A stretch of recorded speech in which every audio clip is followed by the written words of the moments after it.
el Evangelio según San Juan, capítulo 18, y vamos a leer en el versículo 36. Los niños pueden pasar a su clase.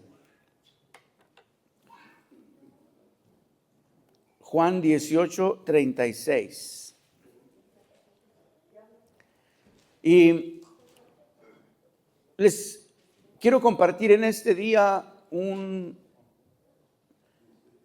una palabra que nos va a enseñar lo que es el reino de Dios. Porque necesitamos saber que somos parte de ese reino, y el reino de Dios es algo real. Dice así la palabra del Señor en el versículo 36. Respondió Jesús: mi reino no es de este mundo. Si mi reino fuera de este mundo, mis servidores pelearían para que yo no fuera entregado a los judíos. Pero mi reino no es de aquí. Amén. Oremos. Bendito Padre eterno, a ti sea la honra, a ti sea la gloria y la alabanza, Señor. Gracias por tu amor, por tus misericordias, por todas tus bondades, por la bendición de estar aquí, Señor, en este día para recibir, para meditar y para compartir tu palabra, que es la verdad y que nos enseñas, a través de la cual nos revelas tu bondad, nos revelas tu gracia, nos revelas tantas cosas, Señor, pero sobre todo que tu reino es real, es verdadero. Aunque estamos en el mundo, no somos del mundo, porque pertenecemos a tu reino santo y eterno. Bendice a mis hermanos que están aquí, que podamos recibir esta palabra, que podamos ser instruidos en ella, y que nunca se borre de nuestra mente, que indeleblemente quede grabada en nuestro corazón y en nuestra mente que somos tuyos. En el nombre de Jesús, que tu Espíritu Santo toque algún corazón, que tu Espíritu Santo haga la obra, Señor, que solo tú puedes hacer a través de él para revelar tu reino a alguien en este día.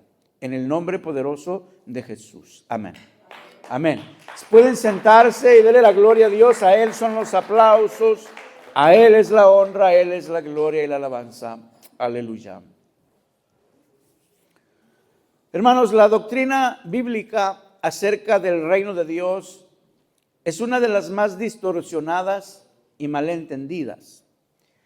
Porque todo el mundo piensa que van al cielo y que vamos al cielo y que el cielo y que el cielo. Pero en realidad, si nos ponemos a pensar y lo vemos a la luz de las Escrituras, en realidad no vamos a ningún cielo.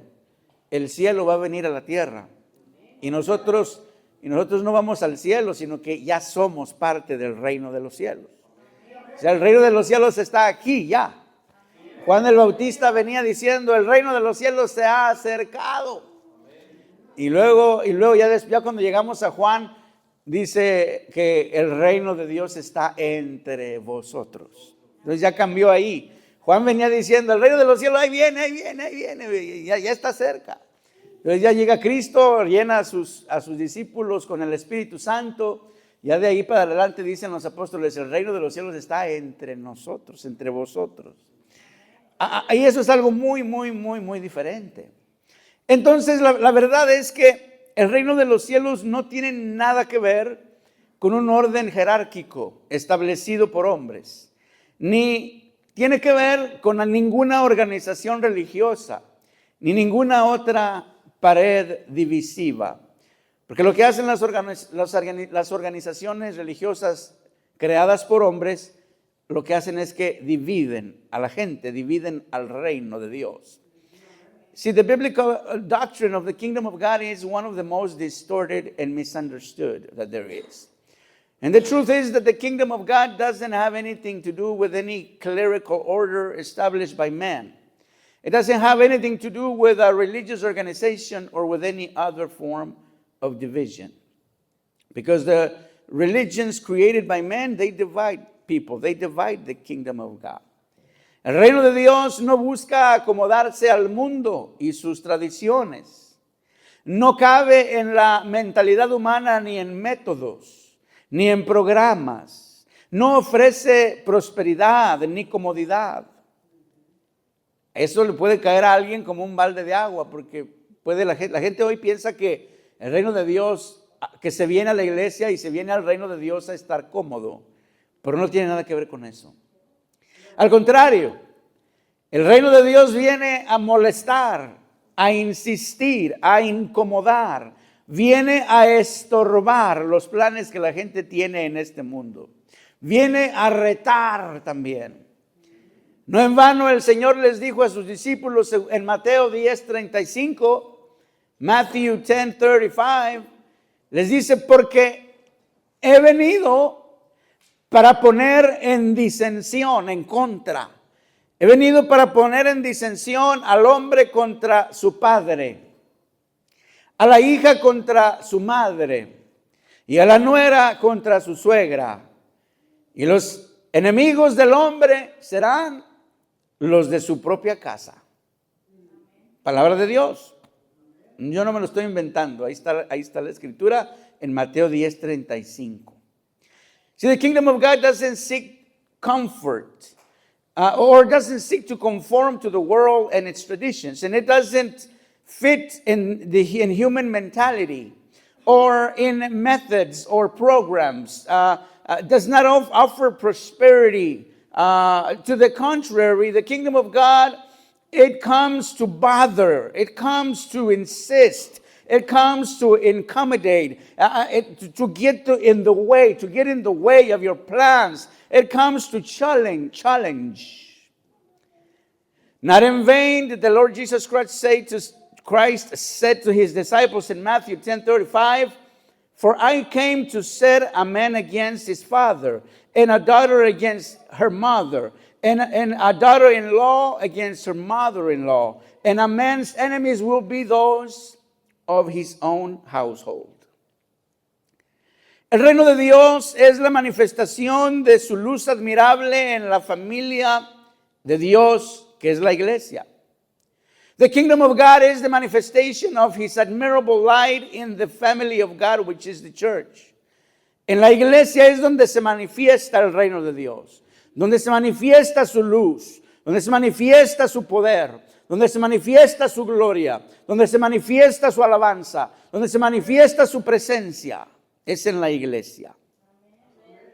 No es solo parte de la verdad, es la manifestación de la verdad expresada en obras a través de cada uno de los miembros de su cuerpo. Un cuerpo espiritual de creyentes que, unidos en amor, operan su voluntad y administran sus bienes en este mundo material. It is not only part of the truth, it is the manifestation of the truth expressed in acts through each and every one of its members in the body of Christ. A spiritual body which, united in love, operates in its will and administrates its interest in this material world. Uno de los temas principales del Nuevo Testamento es que en Cristo Dios hace nuevas todas las cosas. 1 Corintios 5:17 dice que Él hace nuevas todas las cosas. Estábamos oyendo testimonios el jueves acerca de cómo Dios ha hecho grandes cosas en las familias, en nuestros hermanos, en nuestras vidas, cómo Dios hace nuevas todas las cosas, hasta los récords de la cárcel, hasta los récords de la corte, Dios puede hacer nuevos, Dios puede borrar, Dios puede hacer grandes cosas, amados hermanos, no lo dude, Dios hace nuevas todas las cosas. Aleluya.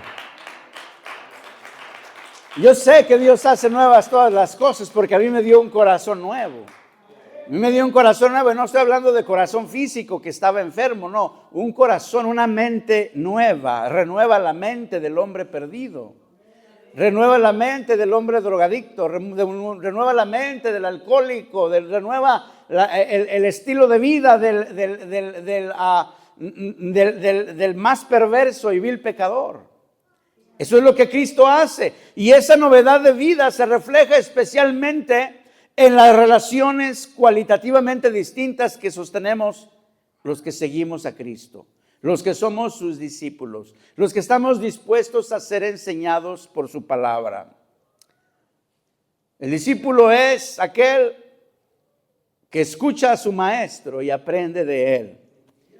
El discípulo es aquel que va a la escuela a aprender, a ilustrarse, a aprender, a mejorar su estatus de vida. Nosotros los que no fuimos a la escuela nos lamentamos de no haber ido a la escuela porque ahora tenemos que sufrir muchas cosas, allá andar en los trabajos con esta nieve y con andar manejando y andar haciendo allá arriba de los techos, arriba de lugares donde no debíamos andar, ni las chivas a veces se quieren subir arriba de los techos donde uno tiene que subirse a pintar a veces. Y ahí andamos porque digo yo, cada vez que me toca algo así, hubiera ido a la escuela, hubiera estudiado y no tendría que andar haciendo estas cosas, poniendo mi vida en peligro, haciendo tanto. Me sube uno a lugares así de altos como aquel pico, no olvídese. Y dice uno, hubiera estudiado. Que cuando Cristo venga no nos encuentre diciendo, hubiera puesto atención a su palabra, hubiera aprendido más de la palabra de Dios, hubiera abierto mi corazón a la Biblia, a la instrucción de la palabra de Dios, me hubiera juntado con una célula para instruirme más en la palabra de Dios, en la voluntad de Dios. Gálatas 3:28 dice lo siguiente. Gálatas 3:28 dice, ya no hay judío ni griego, no hay esclavo ni libre, no hay varón ni mujer, porque todos vosotros sois uno en Jesús, en Cristo Jesús. Todos somos uno en Cristo Jesús. ¿Por qué dice eso? Porque somos un cuerpo. En el cuerpo, las células del cuerpo no dice una célula, yo soy hombre, tú eres mujer, yo soy esclavo y tú eres libre. No, las células que componen el cuerpo no tienen sexo, no tienen diferencia alguna. Todas sirven un propósito. En Cristo todos servimos un propósito siendo parte de su cuerpo. Cuando no estamos siendo parte de su cuerpo, entonces no estamos en su propósito. ¿Me explico? Entonces aquí Pablo deja claro que todas las barreras entre los diferentes grupos humanos han sido derribadas. No hay divisiones entre razas. Y el mundo, la política y el mundo nos quieren dividir en muchas maneras. Nos dividen en clases sociales, que tú no te juntes, tú eres pobre, tú no te debes de juntar con los que tienen dinero porque eres pobre. Tú eres mexicano, mexicoamericano, descendiente de mexicanos o hispano de Centroamérica, etcétera.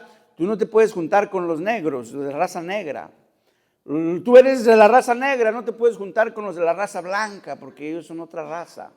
Inventan cosas para separarnos, pero en realidad todos somos hermanos y la raza es un invento social. La raza es un invento. En la Biblia, según la palabra de Dios, solo hay una raza. Es la raza humana. Es todo. Y fuera de ahí todos somos hermanos, todos fuimos hechos del mismo Padre, nuestro Padre Adán. Todos venimos de nuestro padre Adán. Unos nos hicimos más blancos, otros más de otro color, más oscuros, de piel más oscura. Pero es solo la pigmentación de la piel y eso no tiene nada que ver con quién somos para Dios. Y no podemos discriminarnos los unos a los otros, no podemos discriminarnos por causa del color de la piel, no podemos discriminar a las mujeres, a los niños, a las niñas. A nadie, porque todos somos parte del cuerpo de Cristo. Todos somos uno en Cristo, dice Gálatas 3:28. Desde allí que el Señor Jesucristo veía su misión en parte como la de restaurar las relaciones humanas a su condición antes de la caída. Ese era uno de los propósitos en el reino de Dios. Porque antes de la caída, la situación era muy diferente. Antes de que Adán y Eva pecaran, había privilegios muy grandes. Había bendiciones muy grandes. Había promesas muy grandes que Dios le dio a la humanidad. Pero se perdió todo aquello por causa del pecado, de la desobediencia. Entonces vino Cristo, el Adán, vino el segundo Adán a restaurar las cosas que se perdieron a través del primer Adán. ¿Sí me explico? Entonces, en cierta ocasión los fariseos le preguntaron al Señor Jesucristo si el divorcio era lícito. Dice, ¿es lícito? ¿Está bien que yo me divorcie de mi esposa? Llegó uno ahí a preguntarle. Y él lo refiere, o lo manda a estudiar cómo era la cosa allá en el principio. Les indicó que la ley de Moisés, que lo había permitido, había sido como un paréntesis. Es que Moisés les permitió eso por la dureza de sus corazones. Porque si no les hubiera permitido Moisés que se divorciaran, como quiera iban a abandonar a sus mujeres, iban a estar fuera de la ley. Entonces, para que estén dentro de la ley, Moisés les hizo un paréntesis y les dio permiso de que lo hicieran por un tiempo, mientras que la ley duró. Y la ley fue como un paréntesis que fue dado al ser humano caído, al ser humano sin ley, al ser humano sin Dios, al ser humano en su condición de pecado. Pero les dijo también, dicen, en el principio las cosas no fueron así. En el principio no fue así. En el principio no había con que Adán se iba a divorciar de Eva. En el principio no había eso. Eso sucede por la dureza de sus corazones, por causa de su pecado, por causa de que indiscutiblemente el hombre no puede dejar de pecar. Entonces, por eso Dios les abre ese paréntesis. Entonces, existen muchos pasajes donde Jesús señala las características de las relaciones humanas en esta nueva sociedad, en este nuevo grupo, en este nuevo cuerpo llamado y conocido como el reino de los cielos o el reino de Dios. Pero hoy quiero considerar solo 3, comenzando con la escritura número 1 que se encuentra en Mateo. Si gustan buscarlo en la Biblia, está un poco extensa y no la quise poner en la pantalla porque iba a tomar mucho espacio. Número 1 es Mateo 20, 25 al 28. Y no lo tiene que leer, pero lo puede leer después en su casa porque me voy a ir rápido. No quiero extenderme mucho. Pero aquí en esta escritura, estas palabras del Señor vienen después de la petición de Santiago y Juan, según Marcos. Y según Mateo, la petición la hace la madre de ellos, porque esa escritura también se encuentra en Marcos. Y ellos le piden al Señor Jesucristo que en su reino les diera el derecho de sentarse uno a su derecha y el otro a su izquierda. A esta petición, los demás discípulos reaccionaron con enojo, se enojaron. Dijeron, ¿cómo es posible que estos hombres, que son igual que nosotros y hacen lo mismo que nosotros y no son tan importantes como nosotros, ¿por qué a ellos les va a conceder que uno se siente a su izquierda y el otro a su derecha en su reino? Ellos estaban pensando que estaba hablando de un reino como en este mundo. Entonces, there's many passages in the Bible where Jesus points out the characteristics of the human relations in this new society, new group, or new body called or known as the kingdom of God or the kingdom of heaven. But today I like to share three scriptures. The one is found in Matthew chapter 20, verse 25 through 28 that you can read in your home. You can mark it now and read it later. These words from Jesus came after the petition of John and James, asking him to grant them the right to sit, one of them at the right of Jesus and the other one to the left of Jesus in his kingdom. To such petition, the other disciples reacted with rage, because they were like, how is this possible? I mean, why? What about us? What about us? Where are we going to sit in your kingdom? We would like to be there too. You know, and they were thinking that Jesus was talking about a kingdom like the kingdoms of the world. Pero la clave del pasaje está en la primera parte del versículo 26, donde Cristo les dice, mas entre vosotros no será así. Mas entre vosotros no será así. Aquí el Señor establece un contraste entre la manera de proceder de los reinos del mundo y los del reino de los cielos, que es muy diferente. Señala las fallas del modelo pagano, pues afirma que entre los del mundo, los pueblos del mundo, los jefes de gobierno con tiranía a sus súbditos, tratan con tiranía, gobiernan y tratan con tiranía a sus súbditos. Y los jefes hacen sentir su autoridad sobre ellos. Es decir, entre ellos hay ejercicio de poder. Se domina, los gobernantes dominan a los gobernados. Hay ejercicio de poder, hay ejercicio de autoridad y de dominio y de control, todo lo cual fomenta el orgullo. Se establece una relación de adversarios entre los que gobiernan y los gobernados. Y eso se ve en todos los gobiernos del mundo, en todos los países del mundo. La gente común y corriente, cuando aman a uno de esos líderes, a su presidente, casi son capaces de besarle los zapatos. Ellos son capaces de besarle los zapatos a ese tipo de gente, y esa gente se cree que tiene el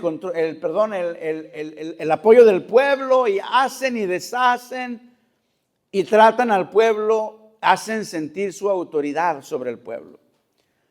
Porque al pueblo no lo protege el gobierno, pero a los gobernantes sí los protegen con soldados y con armas y con toda clase de protección. Pero al pueblo lo pueden matar y pueden hacer lo que sea, los pueden colgar de un puente, los pueden hacer lo que sea, y el gobierno no hace nada. ¿Por qué? Porque ellos son los importantes, porque ellos son los exaltados, los que son grandes entre el pueblo. Y el pueblo pues solamente son nada, no es nada. Eso se deja ver en su acción, se deja ver en su ejercicio de autoridad y de poder con el cual gobiernan. Entonces, the key to this passage is found in the first part of verse 26, where Jesus tells to his disciples, "Yet it shall not be so among you." Here the Lord established a contrast in between the way of those of the world and the way of those of the kingdom of God. He marks these failures of the pagan model and assures that amongst the people of the world, the bosses govern their subjects with tyranny and make their authority weight and be felt over them. It's to say, power, authority, dominion, and control is exercised amongst them, which foments pride. A relationship of adversaries is established in between the governing and the governed. See, you know, that's what we see all over the world. That's how the governments work. If a government wouldn't exercise power over the population wouldn't respect it, because that's how we are taught. Because that's the model we were taught since we were kids. You need to obey the teacher at school. You need to do what the teacher says. You need to, do what the government says. And we experimented that during COVID. Churches were closed. A lot of places of worship were closed because the government said so. Y eso lo experimentamos durante el COVID, durante la pandemia del COVID, porque allí el gobierno dijo que se tenían que cerrar las iglesias y se cerraron las iglesias. Y las cantinas estaban abiertas. Las cantinas estaban abiertas y los lugares, otros lugares de diversión estaban abiertos, pero las iglesias estaban cerradas. Y las iglesias muy obedientes, haciéndole caso al gobierno. Bueno, eso ya es otro tema, no me quiero meter en problemas, pero la iglesia haciendo lo que el gobierno le dice. Cuando hay una división entre iglesia y gobierno, donde la iglesia no debe de meterse con el gobierno y el gobierno con la iglesia. Pero bueno, eso ya se los dejo a los abogados.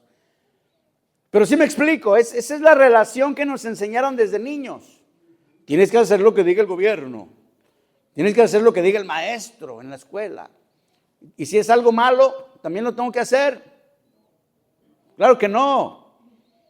Si es algo malo que el gobierno me dice que haga, pues ahí no sé, pero tendremos que buscar alternativas, tendremos que hablar por eso hay representantes, etcétera, etcétera, y por eso hay la política, pero no estoy diciendo que hay que desobedecer al gobierno todo el tiempo, pero hay cosas que necesitamos defender como parte del pueblo de Dios, como parte del reino de Dios. Somos hijos de un rey. Vivimos en este mundo, pero no somos de este mundo. Entonces, Jesús señala, por el contrario, entonces que entre los ciudadanos del reino de Dios hay relaciones muy distintas. Pues la grandeza se mide por el servicio humilde y desinteresado en el servicio de los demás. ¿Quién es grande en el reino de los cielos? Es el que sirve. En los reinos del mundo, los grandes son los que esperan que se les sirva. Pero en los reinos del mundo, en el reino de los cielos, en el reino de Dios, los grandes son los que sirven. Los importantes, los grandes son los que sirven. Y a saber por otros textos, en forma quieta y sin ostentación. Sin levantarse el cuello y decir, miren lo que hice. Miren el servicio que estoy haciendo. Miren el servicio que yo hago. Sin proclamarlo a los cuatro vientos. Servicio humilde y desinteresado. No estoy buscando un interés con lo que estoy haciendo. Estoy sirviendo sinceramente porque soy parte del reino de Dios. Y si mi Señor vino a servirme, ¿quién soy yo para que Él me sirva? ¿Sí me explico? ¿Quién soy yo para no servirle a mis hermanos? Jesus points out the contrary that amongst the citizens of the kingdom of God, there is very different relations because the greatness is measured by the humble service to others. In the kingdom, those most important, the great ones, are the ones that serve. Lucas 22 al 24 al 27, esa es otra cita que usted puede anotar. Lucas 22, 24 al 27. Ahí sucede algo después de la cena del Señor. Habiendo surgido una discusión entre los discípulos, entre cuál de ellos sería el mayor en el reino de otra vez ellos estaban pensando que el reino de Dios era igual que los del mundo, que estaban peleando.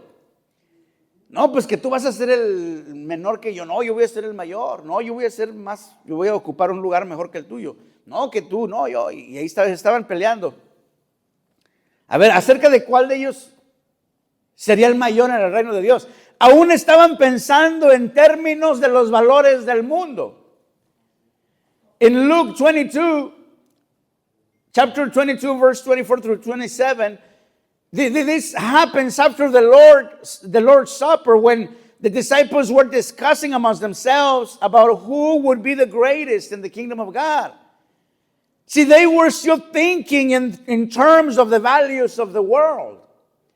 And I worry that there is a lot of churches in our day that the entire organization is still built on the values of the world. Y lo que a mí me preocupa es de que hoy hay iglesias enteras y organizaciones enteras de iglesias que están construidas sobre el modelo del mundo. Están construidas sobre el modelo pagano, el modelo del mundo, según los valores del mundo. Y eso es algo preocupante, hermanos, porque si somos el reino de Dios, no podemos ser al mismo tiempo formados en un modelo del mundo. Nuevamente el Salvador, el Señor Jesucristo, establece su contraste entre la manera de proceder de los del mundo y los del reino. Con las palabras, otra vez las mismas palabras, dice, mas no así vosotros. Si en el reino, los reinos del mundo, los más grandes son los que mandan, los que hacen lo que quieren, los que la gente los obedece. Dice, pero ustedes, entre ustedes, dice, no va a ser así. No hagan eso ustedes. En este pasaje Jesús ahonda aún más su análisis del modelo pagano. Pues afirma no solamente que este es el modelo que rige en el mundo, sino que es universalmente aceptado como bueno. Sobre esto y el Señor les dice los que sobre ellas tienen autoridad, hablando de las naciones, dice los que sobre ellas tienen autoridad son llamados bienhechores. Ah, qué bueno es mi presidente. Ah, qué bueno qué bueno es mi gobernador. Ah, qué buena gente es la presidente. Ah, qué bueno es fulano de tal, el mandamás, el jefe, el patrón. En este pasaje, el modelo del mundo nos muestra el Señor que el modelo del mundo es aceptado como algo bueno en las relaciones entre el gobierno y el pueblo, maestros y alumnos, jefes y trabajadores, esposos y esposas. Y se cree que es el único modelo que funciona. Y se cree en su bondad. No, pues es bueno. Es bueno que la esposa sea tratada como trapeador. Que haga lo que el marido le ordena que haga. Es bueno porque tiene que haber un orden, ¿no? El hombre es la cabeza y la mujer es el cuerpo. La cabeza piensa y el cuerpo hace todo. No es cierto, eso no es cierto, no es así. Eso no es así. En Cristo, ¿cuál es el versículo que leímos en Gálatas? Que en Cristo ya no hay hombre, ni mujer, ni siervo, ni esclavo, ni esclavo, ni libre, ni patrón, todos somos igual. En Cristo todos somos iguales. Y entonces, pero en el reino de Dios, ese tipo de relaciones no son buenas. No se acepta su bondad, aunque en el mundo sea universalmente conocida y se practique en todos los países del mundo. Nuevamente el Señor reitera y les asegura a sus discípulos, dice, el más importante entre ustedes tiene que hacerse como el más joven. Y el que manda como el que sirve. El que manda como el que sirve. Y voltea la mesa de los valores paganos cuando dice, mas yo estoy, hablando del Señor Jesucristo, dice, yo estoy entre vosotros como el que sirve. Y dijo, no vine a ser servido, sino a servir. El Hijo del Hombre no vino a ser servido, sino a servir y a dar su vida en rescate por muchos. Esa es la lección para todos nosotros. Esa es la lección para el rey, para los participantes y miembros del reino de Dios. Porque nosotros, amados hermanos, si somos sus discípulos, tenemos que estar aprendiendo de Él. Entonces, o sea, Jesús estaba con toda la autoridad de Dios. Imagínense esto. Jesús estaba, y habíamos aprendido que Cristo Jesús es todo Dios, pero también es todo hombre. 100% Dios y 100% hombre. Él estaba en el mundo con toda la autoridad de Dios, ocupando el lugar de un humilde mesero en el restaurante del mundo. Hay que tratar bien a los meseros cuando vayamos por ahí a comer, porque de buena gana o de mala gana o como sea, pero nos sirven. Te llevan ahí el plato, te dicen que se le ofrece. Señor Jesucristo tomó ese lugar cuando vino a este mundo. Y nosotros no somos personas como los gobernantes del mundo, para tratar mal a las personas que nos sirven. Están haciendo un trabajo. Están haciendo un trabajo y posiblemente lo hagan excelente, pues posiblemente no lo hagan bien, posiblemente lo hagan mal. Pero nosotros no somos ese tipo de gente. No debemos de ser ese tipo de gente que maltrata o que ve para abajo al que nos sirve. Al que se esmera por hacer un servicio, por servirnos de alguna manera. Amén, hermanos. Es imposible acomodar los valores del mundo a los valores del reino de Dios. Es imposible. Porque el mundo a veces también, y a veces también la iglesia, desconocen el modelo en el cual el servicio es de más alto valor. Si no se nos enseñan estas cosas en la iglesia, no las vamos a poder practicar. Y vamos a seguir viviendo de acuerdo a los valores del mundo. Porque no se nos enseñan estas cosas. Porque leemos lo que dice la palabra de Dios, a veces leemos qué bonito dice, pero no hemos aprendido a cómo ponerlo en práctica, a cómo ponerlo por obra. A que en la vida del creyente y en la vida de la iglesia, como el cuerpo de Cristo, aquí no hay nadie mayor que nadie.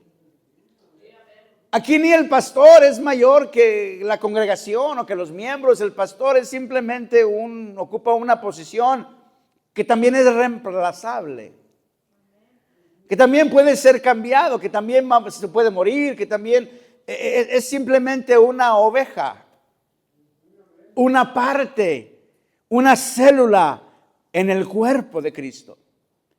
Y cada quien tiene su lugar, cada quien tenemos nuestro lugar en ese reino.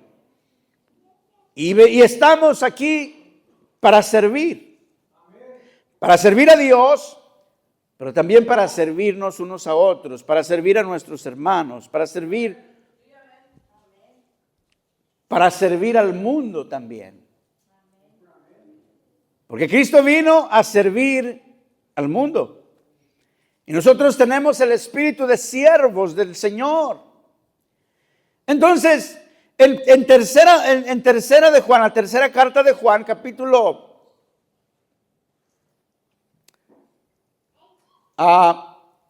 3, del 12 al 16, en algún momento, no es tercera de Juan, estoy diciendo, es en San Juan capítulo 13, versículo 12 al 16, en algún momento durante la última cena, ahí en el aposento alto, Jesús se levanta de la mesa.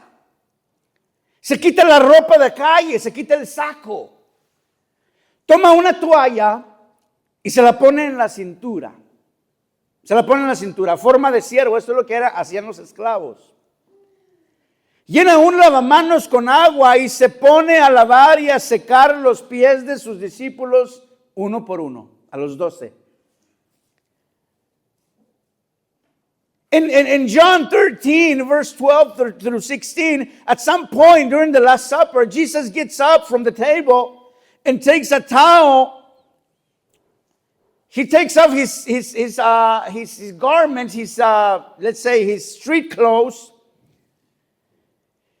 and takes a towel and places it on his waist, fills up a container with water, and starts to wash and dry his disciples' feet one after the other.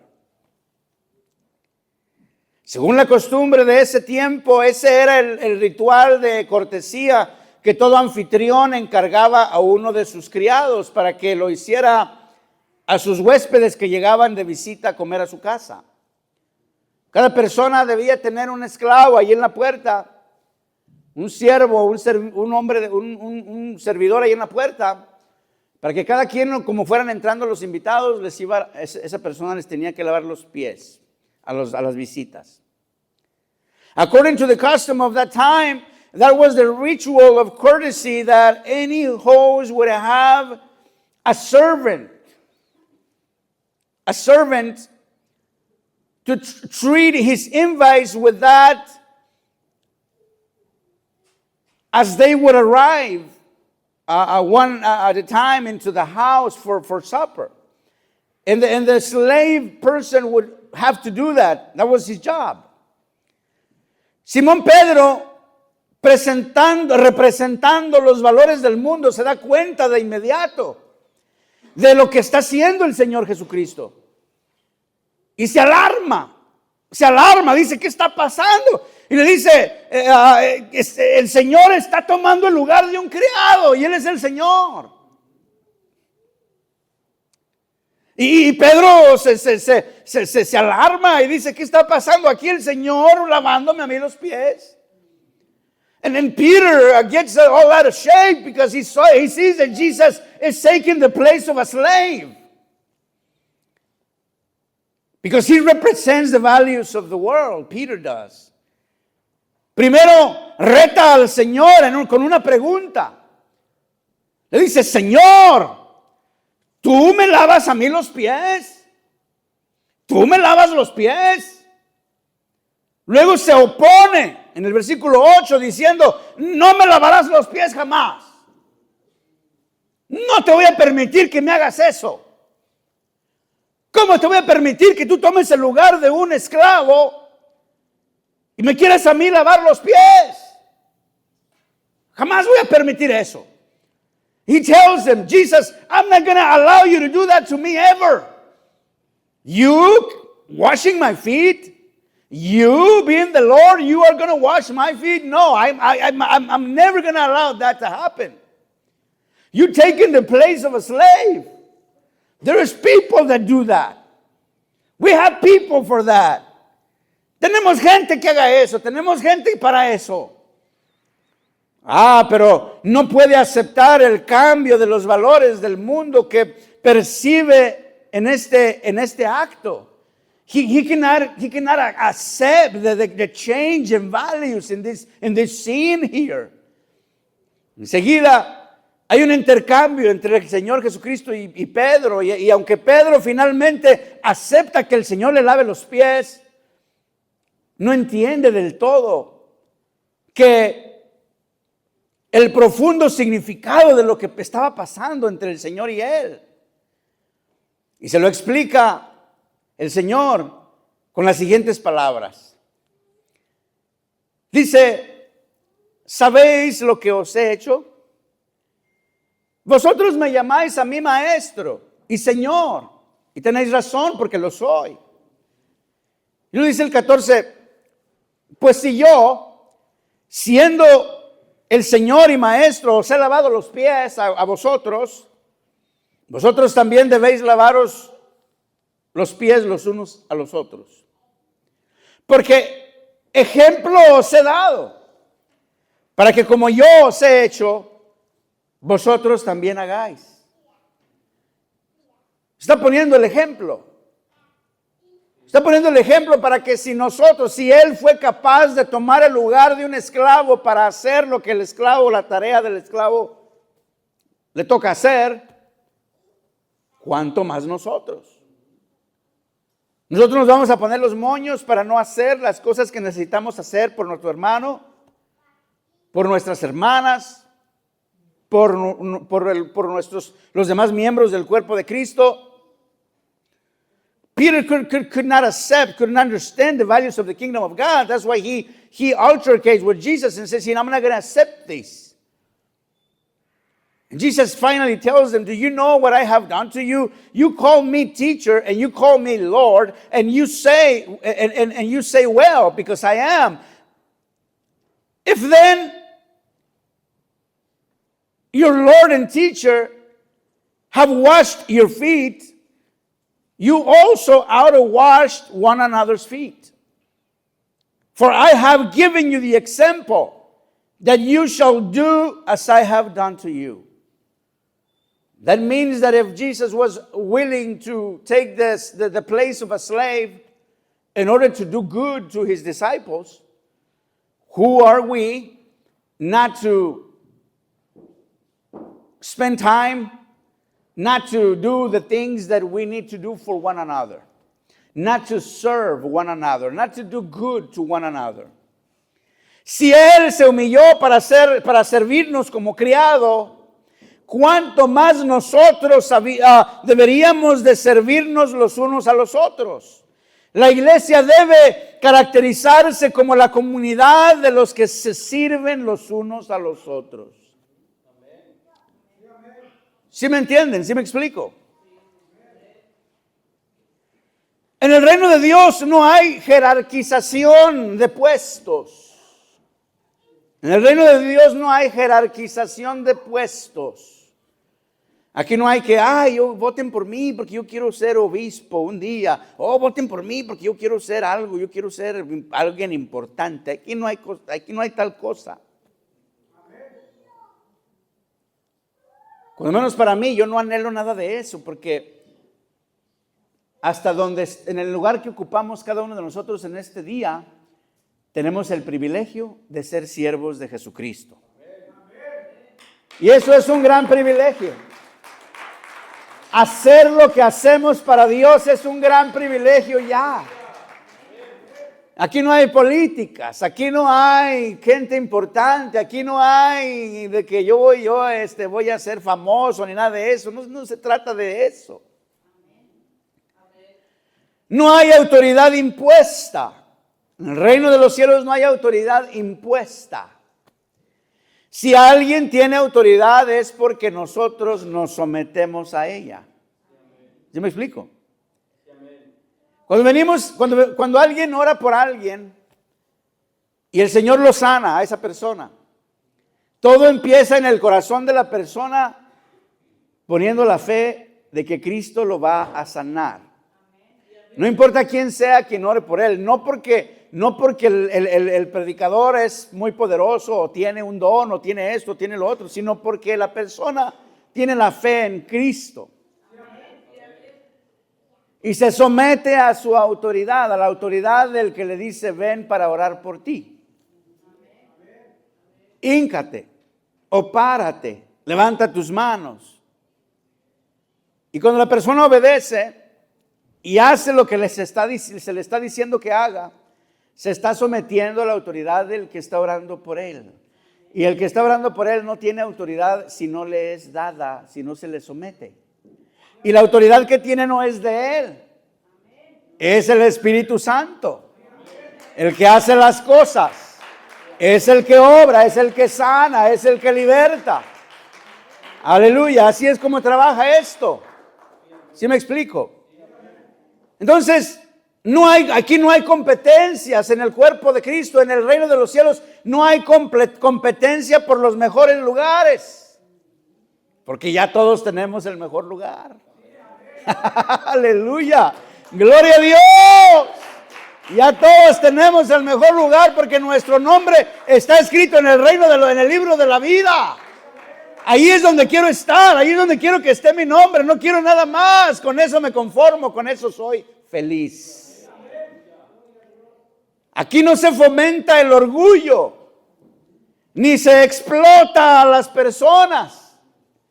Como en otras iglesias paganas donde dice, a ver, prométeme tu cheque y Dios te va a dar, prométeme a Dios $10,000 y Dios te va a dar 10,000. Es pura mentira. Hay quienes hasta llegan, la pobre gente ahí a ofrecerle al predicador, ahí al pastor de esas iglesias, y le ofrecen hasta los títulos de terrenos. Porque se les exige, los explotan, les ponen y se imponen cargas pesadas. Les dicen que tienen que dar dinero a la iglesia, que tienen que hacerlo, que porque si no Dios los va a maldecir y que si no Dios no los va a bendecir. Y eso es pura mentira del diablo. El Señor dice, probadme ahora en esto, pruébame, dice el Señor. Trae tus diezmos al alfolí y hay alimento en mi casa. ¿En la casa de quién? En la casa de Dios. No, Dios necesita alimento. En la casa de los sacerdotes, en la casa de los que ofician, de los que sirven en el altar. Hay alimento en mi casa, dice, dice, probadme ahora, y yo abriré las ventanas de los cielos y derramaré bendición sobre vosotros hasta que sobreabunde. ¿Qué quiere decir eso? Hasta que te voy a bendecir tanto que no vas a tener ni dónde poner tanta bendición. Gloria a Dios. Y le doy la gloria al Señor porque yo lo he experimentado. Antes mi esposa y yo, cuando no teníamos hijos todavía, éramos medio flojos para diezmar. Y no diezmábamos a veces. Y a veces lo hacíamos a ver si nos sobraba. A ver si nos sobra. No, pues ahora no sobró para el diezmo. Pues no hay diezmo. Pero gracias a Dios de que nos comprometimos con el Señor, le prometimos y le dijimos que íbamos a hacerlo. El Señor nos ha bendecido y a veces no hallamos ni dónde poner tanta bendición. A veces no hallamos ni cómo tenemos yo cuando empiezo a agradecerle a Dios tantas cosas, se me van horas orando en oración y se me va, o estoy manejando, estoy en el trabajo, se me va el tiempo dándole gracias a Dios por esto y por otro, y luego me viene a la mente, no, es una lista que no acaba. Porque el Señor nos ha bendecido. Porque el Señor es bueno. Porque el Señor, hermanos, es fiel a sus promesas. Es fiel a sus promesas. Aleluya. Y luego cuando les platico esto, no crean que yo ganaba mucho dinero. Ganaba $12 la hora en ese tiempo y mi esposa estaba trabajando part-time. Y teníamos que ir a los lugares donde te prestan dinero adelantado por tu cheque. O sea, vas y te dan un préstamo y luego cuando te dan el cheque vas y les das tu cheque. Pero como con el 20% de rédito y no podíamos salir de ese hoyo porque no nos alcanzaba. Todavía ni teníamos hijos, creo que nomás teníamos una hija. Y estábamos en la miseria, en verdad. Pero decidimos darle a Dios lo que es de Dios. Y de ahí para acá, hermanos, ha sido pura bendición. No material, no solamente material. No creo que tengo dinero, mi cuenta está en cero, creo. No es bendición material. Es bendición donde como la de la viuda. El aceite no escaseará, el aceite no escaseará. Aleluya. Gloria a Dios, gloria a Dios. Es un chorrito que no escasea, es un chorrito que no para, es un chorrito pero no para. Y parece que ya se acabó la cuenta, parece que ya no va a haber para este pago, parece que no vamos a poder pagar la luz. Y Dios envía a un cuervo. Aleluya. Dios envía una bendición, Dios envía, abre puertas, Dios nos bendice, Dios. Aleluya, Él es bueno, hermanos. Gloria a su nombre. Entonces, aquí no se fomenta el orgullo ni se explota a las personas. Como en el orden pagano de las cosas. Hay muchas iglesias paganas por allá afuera. Aquí se mide la grandeza por el servicio humilde al prójimo, al hermano, a la hermana, a los hermanos. El Señor mismo dice que Él mismo ha puesto el ejemplo para que nosotros hagamos como Él hizo. Y necesitamos seguir ese ejemplo, hermanos. Porque de otra manera, ¿a quién estamos imitando? ¿Qué estamos viviendo? ¿Qué estilo de vida estamos viviendo? ¿Cuáles son nuestros valores? Ahorita estamos viviendo en un mundo falto de valores.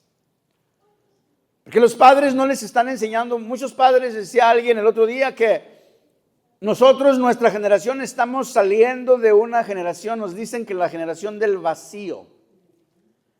Porque íbamos a la escuela y los maestros nos enseñaban que veníamos del chango y que no había Dios. Y nosotros no había cómo investigar porque no había libros, no había información como la hay ahora. Y todo le creíamos al maestro.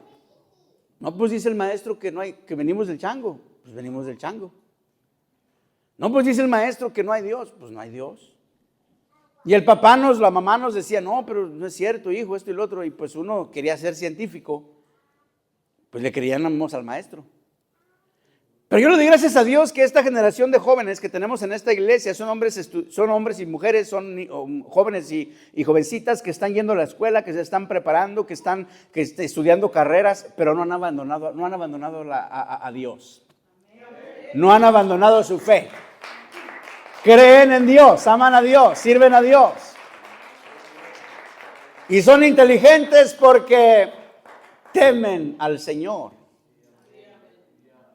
Son inteligentes porque han escogido el camino de Dios. Son inteligentes porque no han abandonado, no han dejado atrás su fe. I thank God for these young men and young girls that we have in this church, because they all are going to school, they're studying, and they're not like I was when I was going to school. We come from the generation of emptiness, because they taught us that there was no God and that we came from the monkeys. And we believed it because there was no YouTube, there was no other sources of information that we can check these things out and see if it was true. There was no preachers that preach about these things. The church, the faith was against the government, against science, because science was wrong. But now there is a bunch of Christian scientists that are proving or that are fighting the fight and teaching with the Bible that God is real. That faith is great, that we need to have faith, that we need to worship God, that God exists, and that He's the creator that created everything that exists. There's many scientists that believe that now. And I'm glad that our kids that are going to school, they haven't abandoned their studies, because it's not required. In this church, it's not required to leave your studies and your I call it smartness.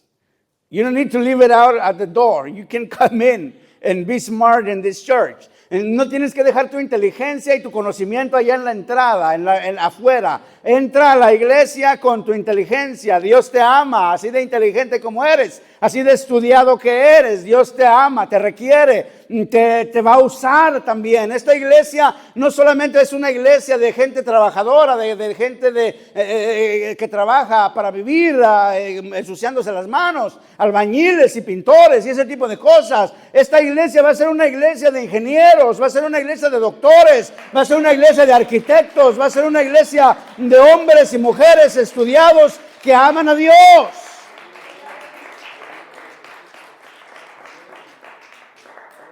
Porque Dios ama a todo el mundo y no solamente vino a salvarnos a nosotros los que trabajamos y con las manos para vivir. Dios vino también a salvar al inteligente. Sobre todo aquel que pone primero a Dios en su vida. Yo admiro a nuestros jóvenes, yo le doy gracias, esa es una de las cosas que le doy gracias a Dios por ellos. Los admiro, Brother Jared, I admire you, I appreciate you.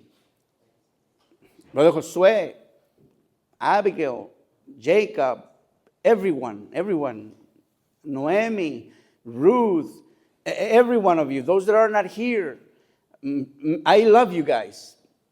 And I like spending time with you guys because I learn a lot. I learn a lot from you guys. Okay, David too. David is the youngest. So sometimes I see my son and I'm like, he grew up with all the older kids.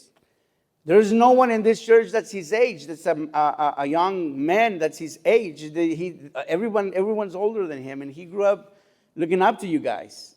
And he's became quite the young man that I love. My son, my two sons, and I'm a blessed person. Hermanos, miren a sus hijos y vean qué tan bendecidos son ustedes. Miren a sus hijos y vean que no importa, hay veces que pasamos como familia, pasamos por situaciones difíciles, pasamos por cuánta cosa como familia.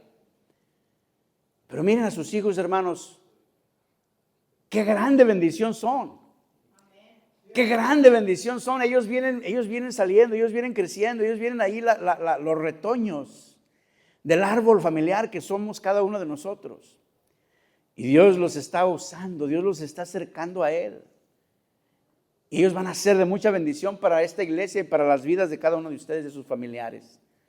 Y demos un aplauso en agradecimiento a Dios por nuestros hijos, por nuestros jóvenes, hermanos. Si sus hijos no están aquí, no te desesperes, no. Tus hijos son una bendición, aunque no estén aquí. Aunque no estén aquí, tus hijos son una bendición. Tus hijos un día van a estar aquí, un día van a alabar a Dios junto contigo. Un día, yo sueño en ver aquí jóvenes cantando, alabando al Señor, hijos de ustedes. Y un día nos van a echar a nosotros los viejitos para allá. Váyase a sentar ya usted. Nosotros vamos a cantar, a tocar y a predicar. Gloria a Dios. Entonces, amados hermanos, podremos nosotros como iglesia, como comunidad, como un solo cuerpo, no solo entender los valores del reino de Dios, pero también vivir y morir por ellos. Could we as a church, as a community, as one body, not only understand the values of the kingdom of God, but also live and die for them?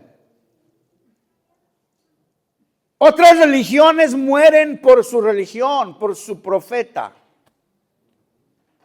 Otras religiones mueren por sus creencias, se explotan y matan a un montón de gente. No digo que nosotros hagamos eso.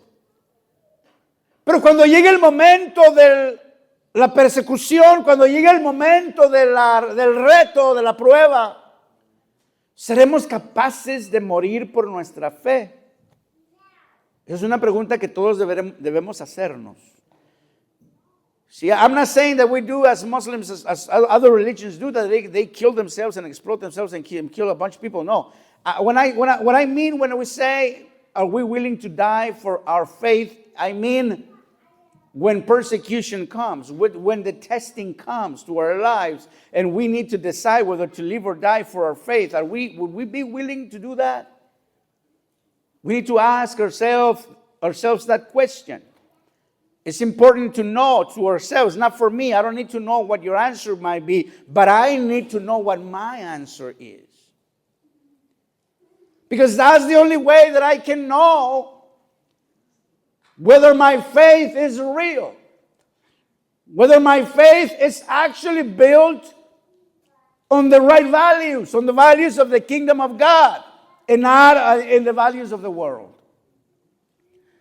Hay quienes están dispuestos, there's people that are willing to die for their dad, for their mom, for their sister, for their girlfriend. Porque hay personas que están dispuestos a morir por su patria, por su país, por su mamá, por su papá, por su hijo, por su hija, hasta por la novia. Pero estaremos dispuestos a morir por Cristo. There's people that are willing to die for their country, for their flag, some even for their girlfriend, but are we willing to die for Jesus? Are we willing to die for Jesus? ¿Estaremos dispuestos a morir por nuestra fe en Cristo Jesús cuando se vea amenazada?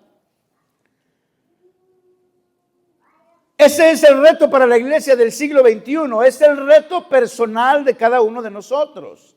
Es vivir para nosotros mismos, cumpliendo solamente con lo que se nos requiere para calmar un poco nuestra conciencia, o entregarnos por completo a los intereses del reino de Dios, buscando primeramente que ninguno se pierda, sino que todos procedan al arrepentimiento. Ese es el propósito del reino de Dios para el mundo. El propósito de Dios para el mundo es que ninguno se pierda. El Señor no quiere que nadie se pierda, sino que todos procedan al arrepentimiento. Y ahí está el problema, porque las iglesias de hoy ya no predican arrepentimiento. Predican comodidad, enseñan cosas bonitas, enseñan sueños y utopías. Fábulas, como predijo, como profetizó el apóstol Pablo. Y se volverán a las fábulas, a las historietas bonitas que los hagan sentir bien. No, Cristo vino para decirnos, para llamar al mundo, al pecador, al arrepentimiento. Arrepiéntete de tus pecados, arrepiéntete para que Dios te sane, arrepiéntete para que Dios te salve, arrepiéntete y sé bautizado en su nombre para que tus pecados sean perdonados. Ese es el mensaje de salvación, ese es el mensaje hacia el mundo pecador, hacia el mundo perdido. Hoy yo pensé que nomás era venir y sentirse a gusto y que me levantaran el ánimo para yo seguir echándole ganas allá en mi trabajo. No. Lamento decírtelo, pero no. Síguele echando ganas en su trabajo, pero nuestra deber es decirle a alguien que se arrepienta. Decirle a alguien que Cristo lo ama, pero necesita arrepentirse para ser salvo. Dios ha depositado un gran tesoro en vasijas de barro que somos tú y yo, pero necesitamos ser parte activa del reino de Dios. Tenemos que ser ese cuerpo en movimiento, no un cuerpo sentado viendo la tele. El cuerpo de Cristo va en movimiento. El cuerpo de Cristo tiene que estar en movimiento, tiene que estar haciendo algo, tiene que estarse ocupando en las cosas del reino de Dios. God has deposited a great treasure in clay containers, which are you and I. But we need to be an active part in the kingdom of God. We need to be the body of Christ, but the body in motion, the body that is in motion, that's walking, that's doing something, that's reaching out. In order to achieve the purpose of God.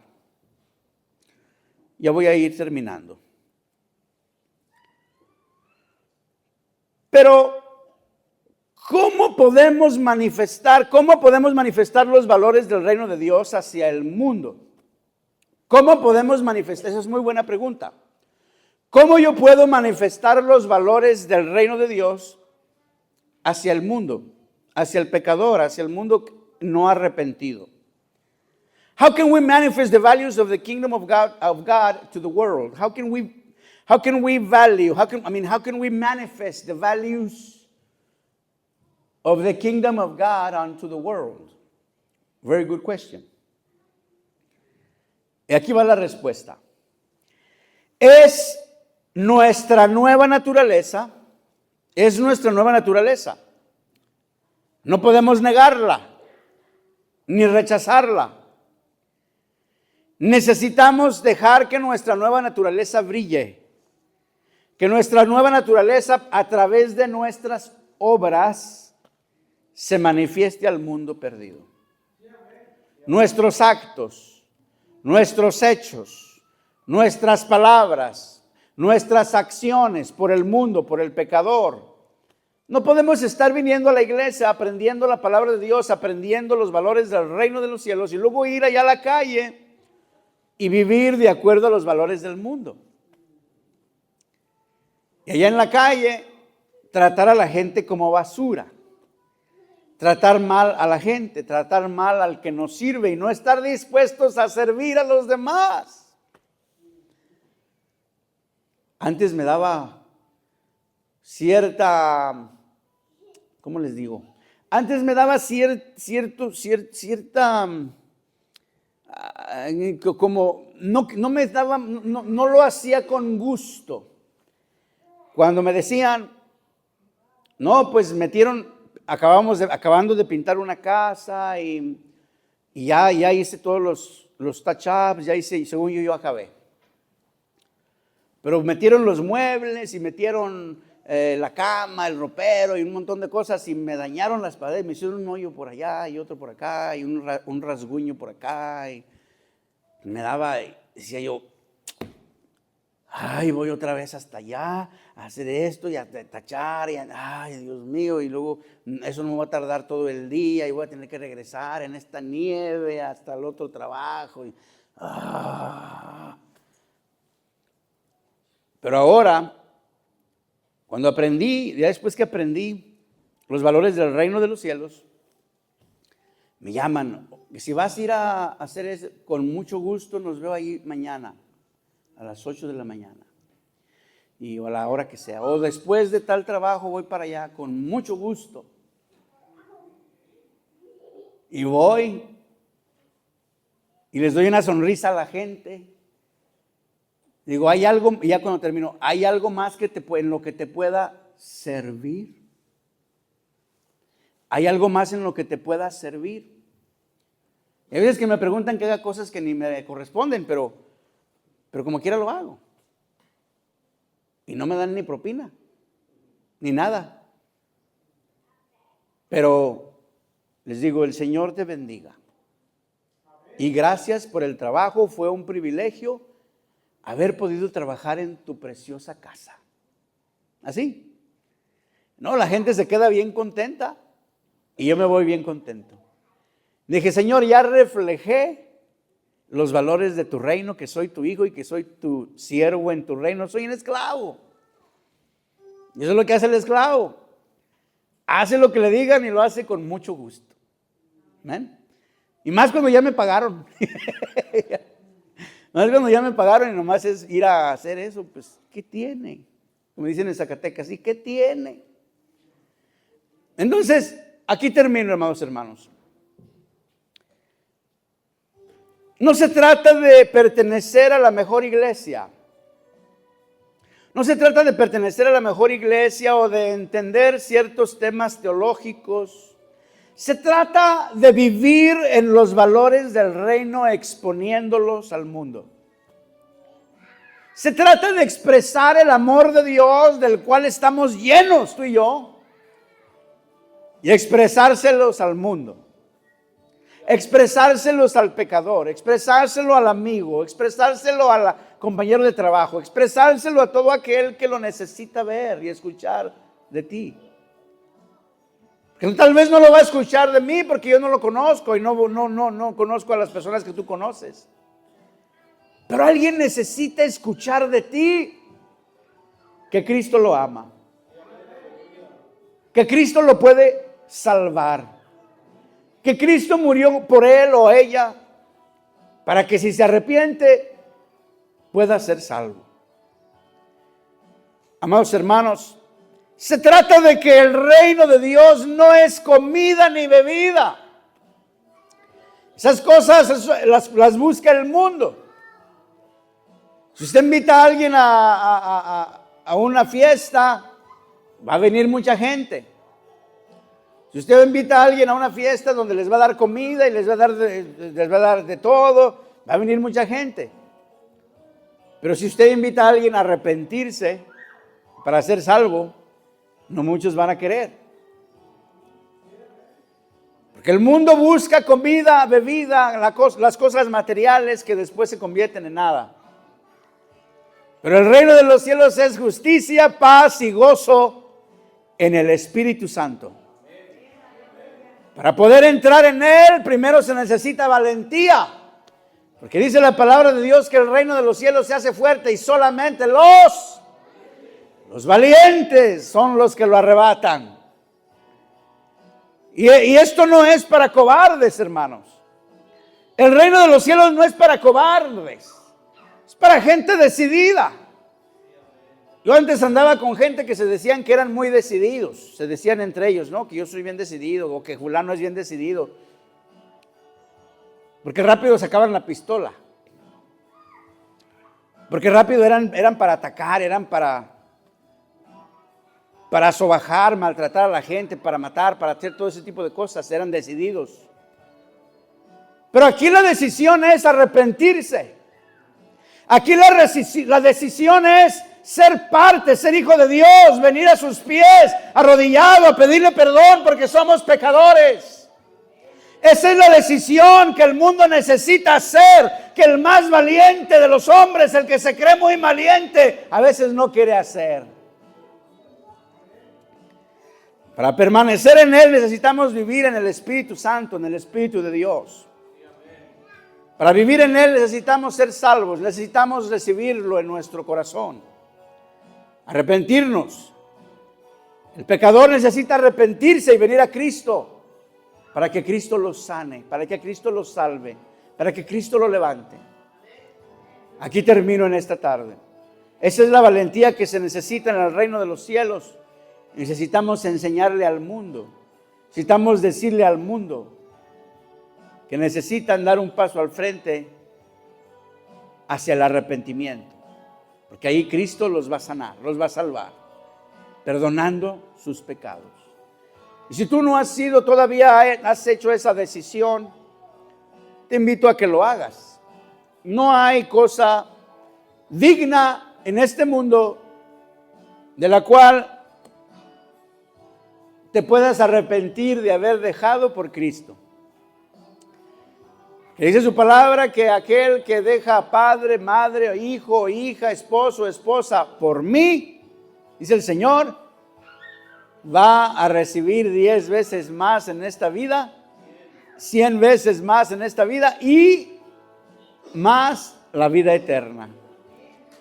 Alabado el nombre de Jesús, alabado el nombre del Señor. Nada hay en este mundo, hermanos, que nos pueda dar lo que Cristo ya nos dio. Aleluya. Vamos a estar de pie. Y si alguien quiere pasar a buscar la presencia de Dios, a platicar con Él, a darle a Él la gloria, puede hacerlo. Aleluya.